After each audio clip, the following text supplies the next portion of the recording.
노트르담의 꼽추는 프랑스의 작가인 빅터 위고로의 장편 소설입니다.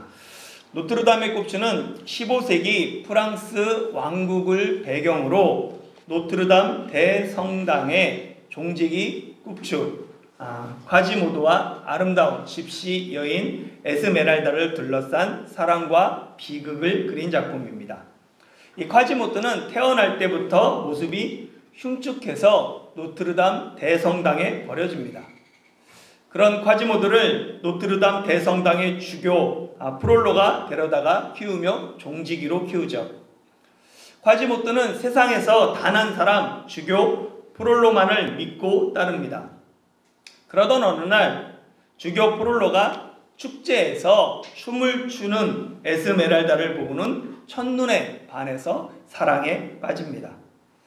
프롤로는 욕망에 사로잡혀서는 양아들 콰지모도에게 에스메랄다를 납치하라고 시키죠. 이에 콰지모도는 에스메랄다를 납치하려 했지만 근위 대장이 에스메랄다를 구출하고 콰지모도는 이 납치 혐의로 붙잡혀 공개적으로 매질을 당합니다. 고통 속에서 콰지모도가 물을 달라고 하지만 사람들은 그를 조롱하며 그를 무시합니다. 그런데 피해자인 에스메랄다가 콰지모도에게 물을 줍니다. 콰지모도는 자신에게 처음으로 따뜻하게 대해준 그녀를 보면서 사랑과 존경의 마음을 품게 됩니다. 에스메랄다는 자신을 구해준 근위 대장을 사랑하게 되고 이에 질투의 십사인 주교 프롤로는 근위 대장을 칼로 찌르고 그 혐의를 에스메랄다에게 뒤집어 씌웁니다.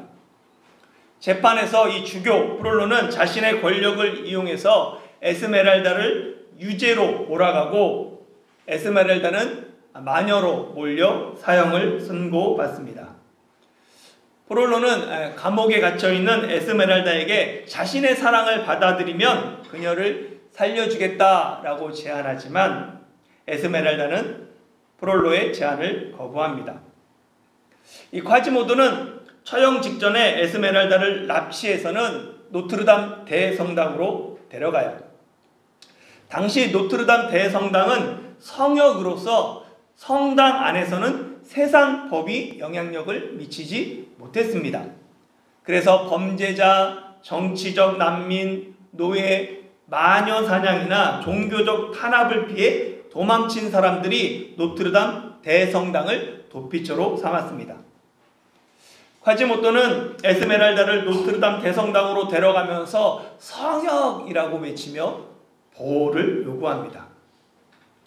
에스메랄다가 콰지모도에게 납치되었다는 소식을 들은 집시들은 그녀를 구출하기 위해 노트르담 대성당을 공격합니다. 콰지모도들은 집시들이 에스메랄다를 해치는 줄 알고 결사적으로 그들을 막으며 성 위에서 그들을 막습니다. 노트르담 대성당이 혼란한 틈에 프롤로는 에스메랄다를 몰래 성당에서 빼돌리고는 마지막으로 그녀를 협박합니다. 에스메랄다는 프로도의 제안을 또다시 거절하죠. 결국 에스메랄다는 군인들에게 넘겨져서 교수형에 처해 죽임을 당합니다. 콰지모도는 성당 꼭대기에서 에스메랄다의 죽음을 지켜보며 웃고 있는 프롤로는 보고는 분노에 휩싸여서 프롤로를 성당에서 떨어뜨려 죽입니다. 사랑하는 여인을 구하지 못한 콰지모도는 절망에 빠지고 에스메랄다의 무덤을 몰래 찾아가죠. 그리고 수년 후에 사람들은 무덤에서 서로 껴안고 있는 백골이 된 두 사람의 해골을 발견하며 소설은 끝이 납니다. 중세 유럽에서 거기에는 성역이라는 개념이 존재했습니다. 성역은 문자 그대로 거룩한 영역, 거룩한 곳이라는 뜻입니다. 중세에는 성당이나 수도원과 같은 종교적 시설을 성역으로 삼았습니다. 그래서 성역에 들어간 사람은 누구든지 교회의 보호를 받을 수 있었기 때문에 죄를 지은 사람, 특히 사형 선고를 받은 죄인이 성당에 들어가서 몸을 의탁하는 경우가 종종 있었습니다. 그러나 성역으로 피신했다고 해서 그냥 무기한 성역에 머무를 수 있는 것이 아니라 일정 기간, 보통 40일에서 1년 이내 보호기간을 두고 이후에는 망명하거나 재판을 받아야 했습니다. 이 성역은 국왕조차 함부로 침범할 수 없는 신성한 공간이었지만 이후 유럽에서는 교회의 권한은 약화되고 세상 왕의 권력이 강해지면서 점차 성역이 사라지게 됩니다.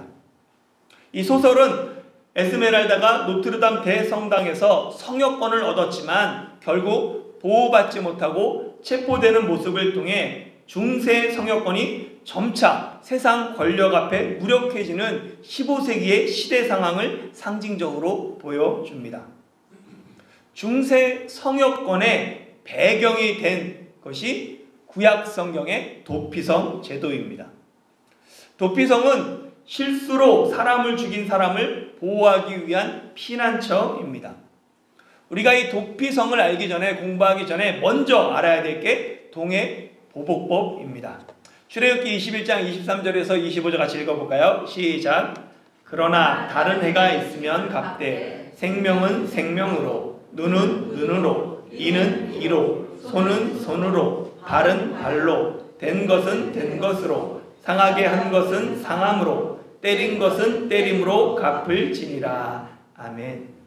이 동해보복법은 출애굽기뿐만 아니라 레위기와 신명기에도 기록되어 있습니다.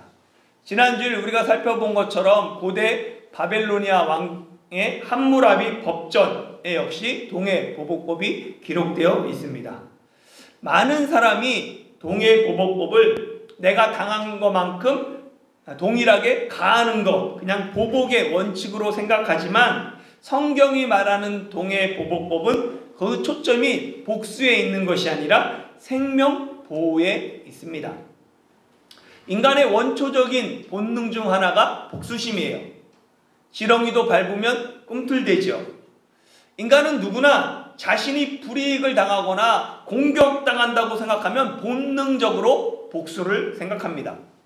그러다가 복수의 기회가 오면 자신이 당한 것만큼만 대갚아주는 것이 아니라 자신이 당한 것 이상으로 보복하려고 합니다.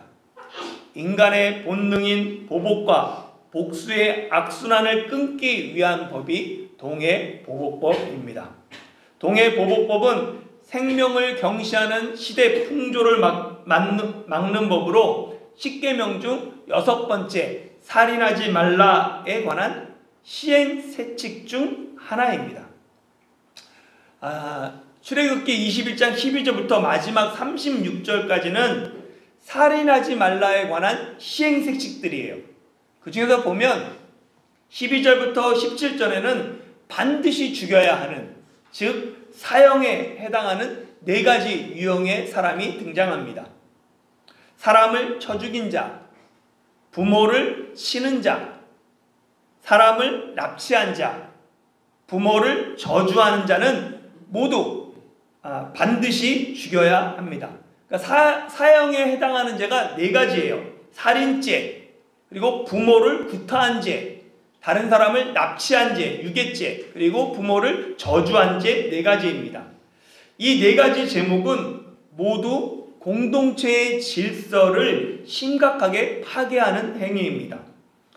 하나님의 형상대로 창조된 사람의 생명을 빼앗고 하나님이 가장 먼저 세우신 가정의 질서와 권위를 파괴하는 행위는 10계명 중 사람 사랑에 대한 첫 번째 계명, 내 부모를 공경하라와 2번째 계명, 살인하지 말라라는 이 계명을 범하는 중대한 범죄입니다. 하나님은 하나님이 창조하신 생명과 질서를 파괴하는 행위를 가장 큰 죄로 여기시는 거예요. 그래서 반드시 죽이라라고 말씀하십니다. 그리고 보면 18절부터 36절은 상해에 관한 배상과 보상에 관한 율법이에요. 보상과 배상은 손실이나 피해를 보존해주는 개념인데 약간의 차이가 있습니다. 보상은 불가피한 상황에서 손해가 발생했을 때 그 피해를 보존해 주는 거예요. 예를 들어서 자연재해로 피해를 본 사람을 정부가 지원해 주는 것 보상이에요. 불가피하게 됐기 때문에. 그러나 배상은 불법 행위나 과실로 인해 입은 피해를 보존해 주는 것입니다. 예를 들어서 계약 위반으로 상대방에게 손해를 미쳤어요. 그러면 계약에 따라 위약금을 묻습니다. 그 위약금은 뭐예요? 배상인 거죠. 그러니까 보상과 배상이 좀 다른데 이 율법은 그것을 약간 애매하게 섞어 사용하고, 또 하나 율법은 사람에 대한 배상과 짐승이나 물건에 대한 배상을 구분합니다. 그래서 보면 출애굽기 22장 1절에서 5절에는 짐승이나 물건에 대한 배상법이에요. 그래서 도둑질하거나 멈추면 4배로 갚아라 이런 식으로 나오죠. 이는 8계명 도둑질하지 말라에 관한 시행세칙입니다. 그러나 출애굽기 21장의 사람에 대한 배상은 살인하지 말라의 시행세칙인 거예요. 살인하지 말라는 계명은 단순히 다른 사람의 생명을 해하지 말라라는 뜻이 아니라 적극적으로 생명을 존중하고 생명을 살리라는 계명이기 때문입니다.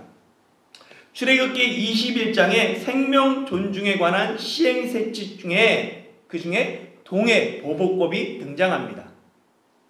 이스라엘 백성은 동해보복법에 따라서 생명은 반드시 생명으로 갚아야 하는 거예요. 그래서 사람을 죽인 자는 반드시 피해 보복을 해야 합니다. 오늘 본문 21장 12절에 보면 사람을 쳐 죽인 자는 반드시 죽일 것이라 라고 말하고 있어요. 율법은 살인한 자를 반드시 죽이라고 말합니다. 그러나 율법은 계획적인 살인과 부주의나 실수로 인한 살인을 구분합니다. 13절 14절 같이 읽어볼까요? 시작. 만일 사람이 고의적으로 한 것이 아니라 나 하나님이 사람을 그의 손에 넘긴 것이면 내가 그를 위하여 한 곳을 정하리니 그 사람이 그리로 도망할 것이며 사람이 그의 이웃을 고의로 죽였으면 너는 그를 내 제단에서라도 잡아내려 죽일지니라. 아멘. 고의로 사람을 죽인 자는 하나님의 제단에서라도 잡아내려 죽여야 합니다. 그러나 고의가 아니라 실수로 사람을 죽인 사람은 하나님이 그를 위하여 정하신 한 곳으로 피할 수 있었어요. 하나님이 그를 위하여 정하신 한 곳이 14절에 보면 내 제단, 하나님의 제단입니다.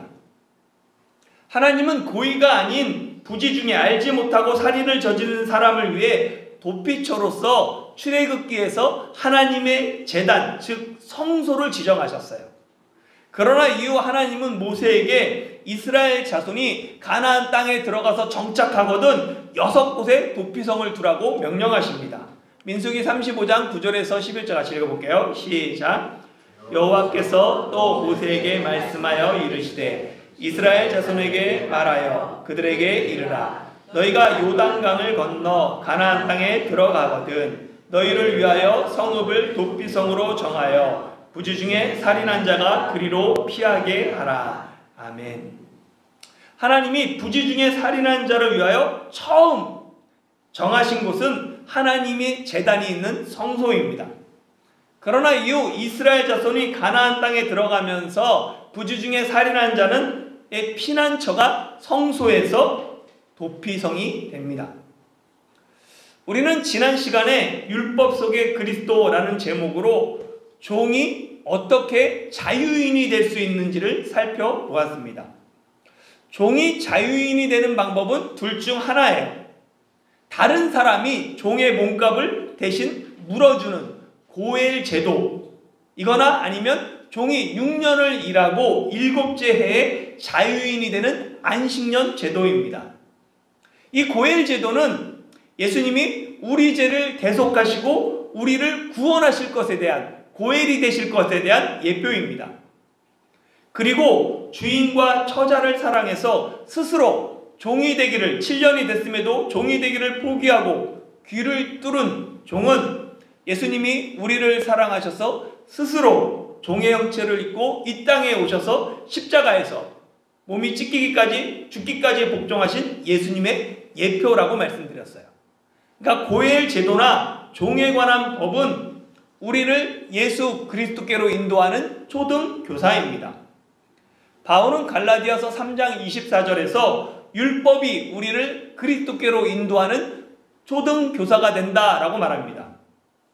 이 초등교사란 고대 헬라와 로마 문화권에서 주인집 아이가 성인이 될 때까지 지도하고 교육하는 노예 출신의 가정교사를 의미합니다. 이 초등교사의 역할은 아이가 성인이 되면 끝나요. 율법은 예수님이 오시기 전까지 우리를 죄에서 보호하며 올바른 길이 어떤 길인지 그것으로 인도하는 초등교사의 역할을 합니다. 그러나 예수님이 오심으로 율법의 초등교사 역할은 끝이 났어요. 예수님이 오심으로 율법으로 의롭게 되는 것이 아니라 오직 믿음으로만 의롭다함을 얻기 때문입니다. 오늘은 우리가 그리스도께로 인도하는 율법 속의 그리스도 두 번째 시간입니다. 두 번째 율법 속의 그리스도는 초등교사는 그리스도께로 인도하는 초등교사는 도피성 제도입니다. 앞에서 살펴본 것처럼 하나님은 출애굽기에서 실수로 사람을 죽인 자를 위하여 하나님의 제단을 도피처로 정했습니다. 이후 도피처는 제단에서 도피성이 됩니다. 구약 성경에 명시된 도피성은 모두 6곳입니다. 보면 요단강을 기준으로 동편에 3곳, 서편에 3곳이죠. 보면 북부, 중부, 남부 하나씩 있습니다. 그래서 실수로 사람을 죽인 자가 어디든지 가장 가까운 도피성으로 몸을 피할 수 있게 여러 곳에 두었습니다. 그리고 이 배분을 해놨죠. 이스라엘의 도피성이 필요한 이유는 율법이 동해보복법에 따라서 피해자의 친척 중에 친척이 직접 가해자를 죽일 수 있도록 복수제도를 허용하고 있기 때문입니다. 민수기 35장 19절에 보면 피를 보복하는 자는 그 살인한 자를 자신이 죽일 것이니 그를 만나면 죽일 것이요 라고 말합니다. 피의 보복자는 신족이 대신 기업을 무는 고엘 제도의 하나입니다. 고엘 제도 중에. 그래서 시브리어로 이 피의 보복자를 고엘 하담이라고 말해요. 피로 구속하는 사람이라는 뜻입니다.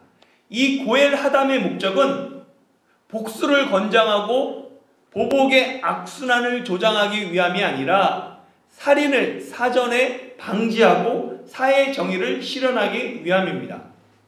그러나 언제나 법은 처음 목적과 달리 변질된 위험이 있습니다. 이 고엘 하담 피해 보복자 제도는 고의가 아니라 실수로 사람을 죽인 사람까지도 피해 보복자에 의해 살해될 위험성이 있어요. 그래서 마련된 보완책이 도피성 제도입니다. 도피성은 실수로 살인한 사람이 피해 보복자를 피해 목숨을 건질 수 있는 성읍입니다.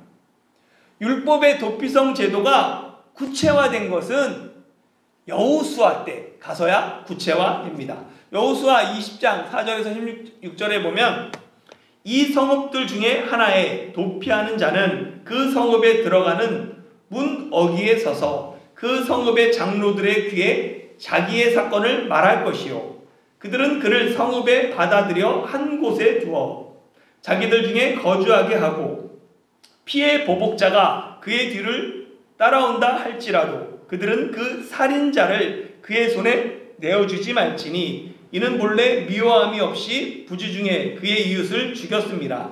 그 살인자는 회중 앞에 서서 재판을 받기까지 또는 그 당시 대제사장이 죽기까지 그 성읍에 거주하다가 그 후에 살인자는 그 성읍 곧 자기가 도망하여 나온 자기 성읍 자기 집으로 돌아갈지니라 하라 하시니라. 아멘. 살인자가 도피성에 도착하면 먼저 성읍에 들어가기 전에 그 문 어귀에 서서 장로들에게 지도자들에게 자기 사건을 진술해야 합니다. 살인자의 진술을 통해 성읍의 장로들은 이 살인이 고의인지 아니면 실수인지 모르고 저지른 것인지를 판결합니다. 이 판결을 통해 합당한 사람만이 도피성에 들어갈 수 있어요.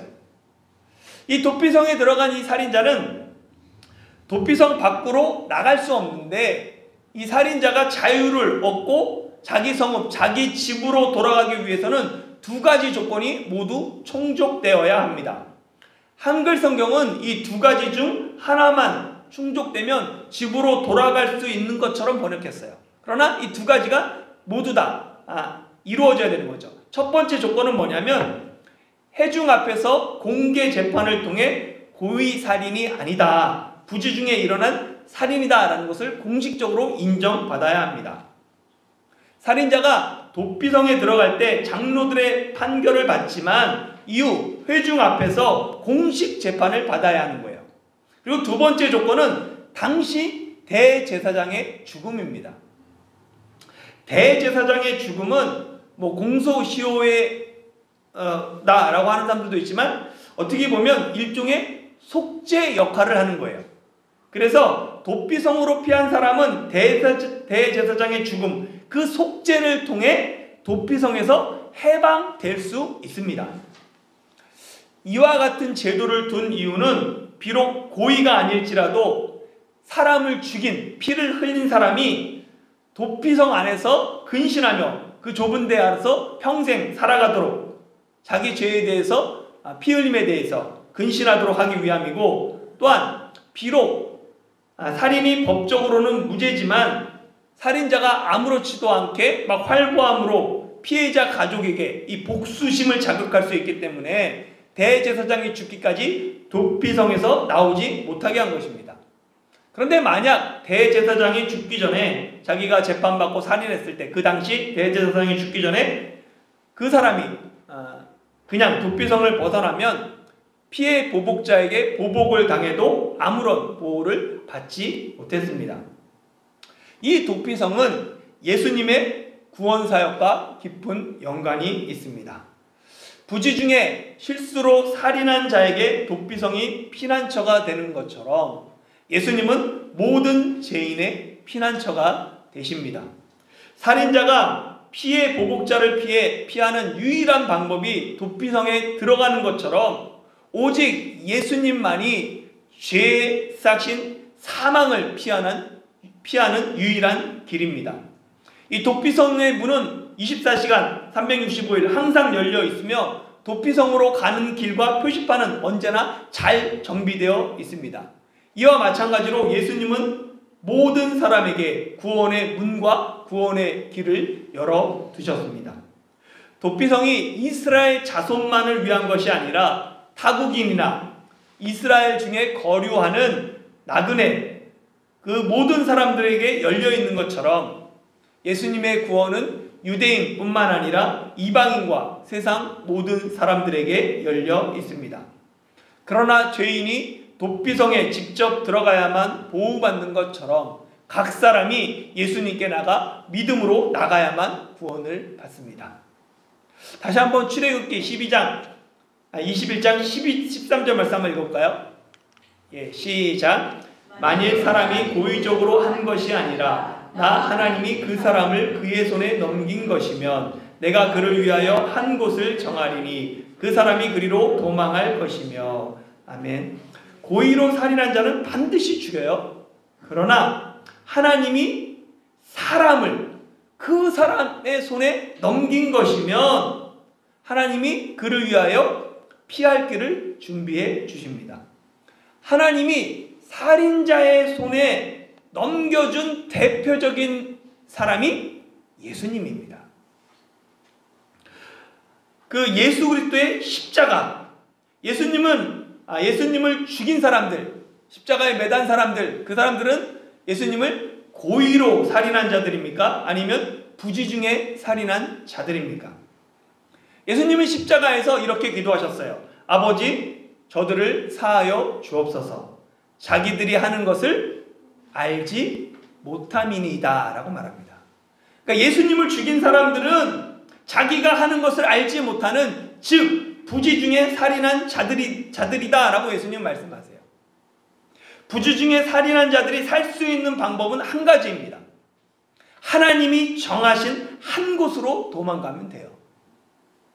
하나님이 정하신 그 한 곳이 출애굽에서는 성소의 제단이고 가나안 땅에 들어간 이유는 도피성입니다. 도피성은 구약에서 하나님께서 죄인을 보호하시는 방법이며 이것이 신약에 와서 예수 그리스도 안에서 온전하게 성취되게 됩니다. 그러니까 도피성은 임시 피난처지만 예수님은 완전하고 영원한 피난처가 되십니다. 하나님이 최종적으로 정하신 그 한 곳이 바로 예수님입니다. 사랑하는 성도 여러분, 살인한 자가 도피성에서 자유를 얻기 위해서는 재판을 통해 고의 살인이 아니라는 판결을 받고 당시 대제사장이 죽어야만 합니다. 살인자가 재판을 통해 무죄 판결을 받았어도 대제사장이 살아있을 때는 도피성을 벗어날 수가 없어요. 괜히 벗어났다가 피해 보복자에게 죽임을 당할 수 있습니다. 도피성을 벗어날 수 없는, 도피성에 살아야 하는 사람들에게 유일한 소망은 대제사장의 죽음입니다. 도피성에서 10년을 산 사람도 20년을 산 사람도 단 하루를 도피성에 산 사람도 그들의 유일한 소망은 대제사장의 죽음입니다. 대제사장이 죽었다는 소식만이 도피성을 벗어날 수 없는 사람들에게 복음이었습니다. 대제사장의 죽음만이 도피성에 있는 사람들에게 자유를 주는 것처럼 예수님의 죽음만이 죄에서 우리를 해방하고 우리에게 영원한 자유를 주십니다. 히브리서는 우리에게 큰 대제사장이 계시니 승천하시니 곧 하나님의 아들 예수다라고 말씀합니다.